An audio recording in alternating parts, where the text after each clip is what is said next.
আজ প্রায় 1 বছর হলো এই ভবন শেষ হয়ে গেছে, কিন্তু এখনো সরকার দোকানদারগরেও দিচ্ছে না, এলাকাবাসীকেও দিচ্ছে না। আমরা চাচ্ছি যে বরাদ্দ দিলে আমাদের বাজারটা উন্নতি হবে, আমরা ব্যবসা বাণিজ্য করে কিছু করে খেতে পারবো। রাস্তার ভিতরে দোকান পারে, গাড়ি ঘোড়ার যানজট বাজে। আইনগত দিক দিয়ে প্রশাসনিকভাবে যেভাবে এরা হস্তান্তর করার নিয়ম, সেই নিয়ম মেনটেন করে এরা অতি দ্রুত সময়ের মধ্যে এরা জনগণের মাঝে হস্তান্তর করুক। আজ প্রায় 1 বছর হলো এই ভবন শেষ হয়ে গেছে, কিন্তু এখনো সরকার দোকানদারগরেও দিচ্ছে না, এলাকাবাসীকেও দিচ্ছে না। আমরা চাচ্ছি যে বরাদ্দ দিলে আমাদের বাজারটা উন্নতি হবে, আমরা ব্যবসা বাণিজ্য করে কিছু করে খেতে পারবো। রাস্তার ভিতরে দোকান পারে, গাড়ি ঘোড়ার যানজট বাজে। আইনগত দিক দিয়ে প্রশাসনিকভাবে যেভাবে এরা হস্তান্তর করার নিয়ম, সেই নিয়ম মেনটেন করে এরা অতি দ্রুত সময়ের মধ্যে এরা জনগণের মাঝে হস্তান্তর করুক।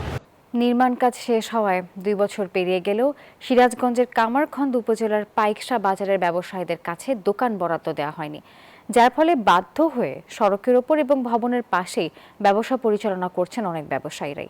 আর এতে সৃষ্টি হচ্ছে যানজট, বাড়ছে জনদুর্ভোগ। সিরাজগঞ্জ প্রতিনিধি আব্দুস সামাদ সাইমের পাঠানো তথ্য ছবি নিয়ে ডেস্ক রিপোর্ট। সিরাজগঞ্জের কামারখন্দ উপজেলার পাইকশা বাজার এটি।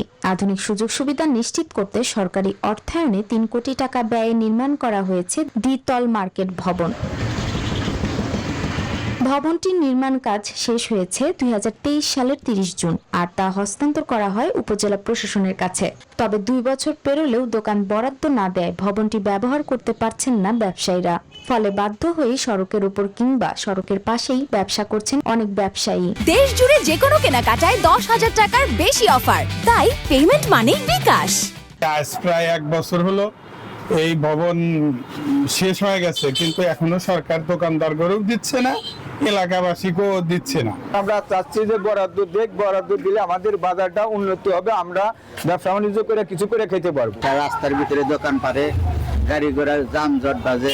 আইনগত দিক দিয়ে প্রশাসনিকভাবে যেভাবে এরা হস্তান্তর করার নিয়ম, সেই নিয়ম মেনটেন করে এরা অতি দ্রুত সময়ের মধ্যে এরা জনগণের মাঝে হস্তান্তর করুক।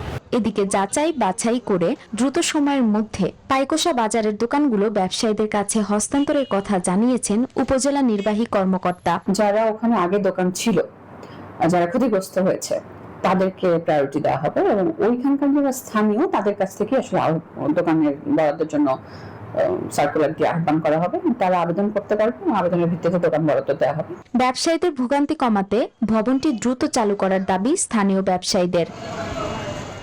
Desk report, news 24।